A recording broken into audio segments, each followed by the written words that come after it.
Hi guys! Magandang gabi! Welcome back po dito sa Gandara SRU channel for Showbiz Update. Andito na naman nga po akong muli nagbabalik. Ang nagmamaganda na yung kachismosang Kim Pao, wala na nga pong iba si Gandara upang maghatid sa inyo ng latest update and fresh happenings patungkol kina Kim Chiu and Paolo Avellino. And para nga po sa gabing ito, ayan ang tatalakayin natin at pag-uusapan ay ang malaking question mark ng lahat. Grabe, ano nga kaya po ang nangyari? Hanggang ngayon, ito po ang pinag-uusapan ng mga fans hinggil sa mga bagong balita tungkol kina Kim and Paolo. Pero bago po ang lahat, sa mga di pa nakaka-subscribe dito sa ating channel, maaari lamang na pindutin po ninyo ang subscribe button at notification bell na nandyan sa baba para mag-updated po kayo at ma-notify tuwing may bago tayong chika at balita hinggil sa Kim Pao. Basta po mga balita na may kinalaman kina Kim Chiu and Paolo Avellino, sagot na natin yan. So, until now nga po mga kakimpaw, marami pa rin pong hindi makamove on, makaget over, at gusto pong malaman ang tunay na dahilan. Lalo pat, kinakabahan sila lalo na nung dumating po ang dalawa sa mahal sa buhay ni Kim Chiu, na si Direk Loren at saka si Bella, sa Cebu, na binisita po si Kim Chiu. So, ano nga kaya daw po ang malalim na dahilan at biglang napasugod ang dalawang mahal sa buhay ni Kimi, kasi hindi naman daw yan biglang mapapasugod kung mababaw lang ang naging problema ni Kim Chiu. So, eto po si Ma'am Merlita Aria Rodriguez, isa sa kinakabahan. Sabi niya, "Good PM Gandara, biglang napaiyak ako nang makita ko si Direk Loren at si Bella P, ang best friend ni Kim. Tumaas ang BP ko." Grabe naman sa tumaas ang BP. Ingat po always, Ma'am Merlita, at huwag masyado magpapa-apekto. Anyway, eto nga, kinabahan ako. Umiyak si Kim kay Direk. Sa totoo lang, Gandara, nung nasa airport sila, pabalik sa Cebu, nasabi may tampuhan, iniisip ko agad na nalaman yan ni Kim tungkol kay Paolo. Kaya siguro nagalit sa Ate Lakam, hindi makatingin kay Paolo, si Paolo kay Direk. Ayan, grabe. Pero okay si Kim and Pao eh.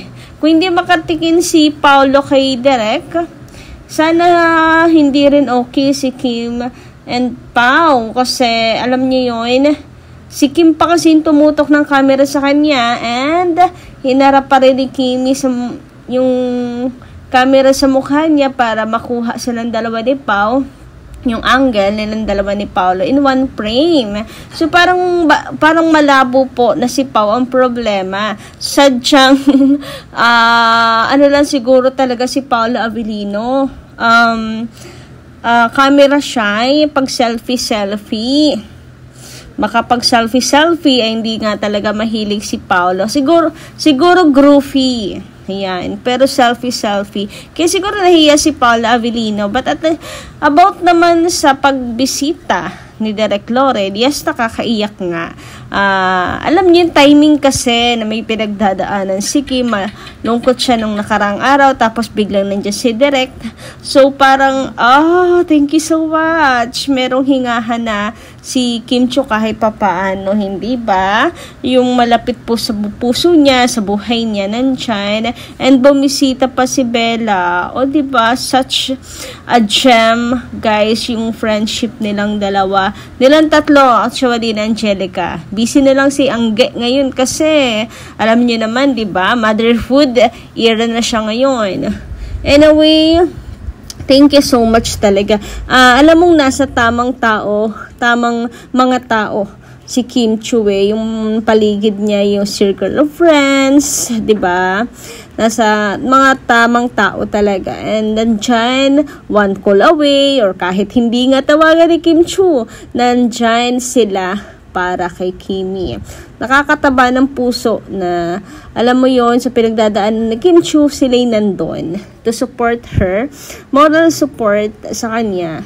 Anyway, sabi nga dito ni Jerry's Kitchen, baka tungkol sa kondo, Kaya nag-away sila. Di ba si Ate Rakam ang nag-prepare at tumulong sa lahat para makomplete at mapaganda yon. Tapos yung asawa ni Ate Twinkle naman nag-post na for rent na. Baka hindi sila nagkaunawaan doon.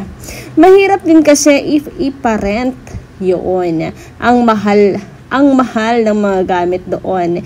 Imported yun eh. Baka ayaw ni Ate Lakam kaya di sila nagkaintindihan. It seems it's my first time to hear na may ganyang problem sila. Ate Lakam at Ate Kimi. Sobrang mahal ni Ate Lakam si Ate Kimi at si Ate Kimi as well.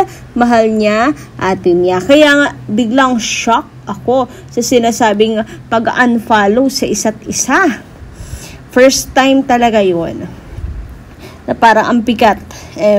Pero nangyayari talaga siya sa family, nagkakaroon ng misunderstanding. Pero alam niyo yun, magkakaayos din po ang mga yan. Ang reason lang ay hindi ko na alam at hindi rin natin alam. Ito po ay speculations lamang kasi nagulat ang lahat na for rent na.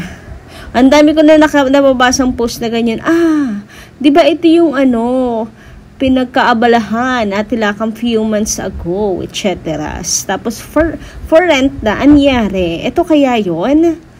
Yon, yung mga ganyan-ganyan. So, pero ayoko na rin silang pangunahan or sabihin yes. Ayoko, pakala mo naman, may alam talaga para pangunahan. I mean, parang, wag na natin pag-usapan. Wag nang manghimasok pala. Yun yung tamang term. Anyway, sabi naman ni Ma'am Mila Carillo, Ma'am Gandara, kayang-kaya mo yan. Ang mga problema mo. Sana'y mag-usap. Para kay Kimi. Ma'am Gandara, para kay Kim. Kayang-kaya mo yan. Ang mga problema mo. Sana'y mag-usap na kayo ng mabuti ni Ate Lakam mo. Basta problema ng family, malalagpasan nyo yan, Kim. Ikaw lang ang masayahin sa inyong pamilya. Kung wala ka, hindi masaya ang loob ng bahay. Kim, malulutas nyo rin yan. Kapit kay Lord. Gabayan kayo ng Panginoon. Love always and pray. Knowing them, grabe.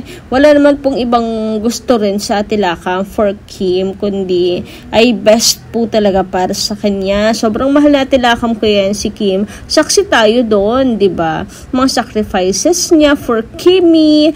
And si Kimi ganun din. Naalala ko yung message niya nung nag-birthday sa Ate Kim. Sabi niya, kung siya po ay mabubuhay mulit, mabibigyan ng another buhay, kahit bilang isang lamok na lang, tama ba kung lamok o langaw? Basta something insect, okay lang.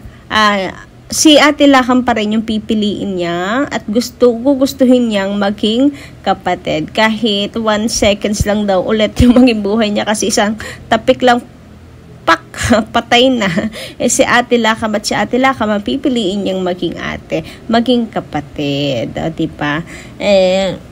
Nakakalungkot na may problem pala, pero dumadaan talaga lahat tayo sa ganyang problem. Sinusubukan yung atin pong ating tatag at pagmamahalan, ganyan. So, tibala lang po, and mukhang okay naman na sila Kim Chiu ngayon. So, nakahinga na rin siguro si Kimi, kaya happy-happy na rin siya.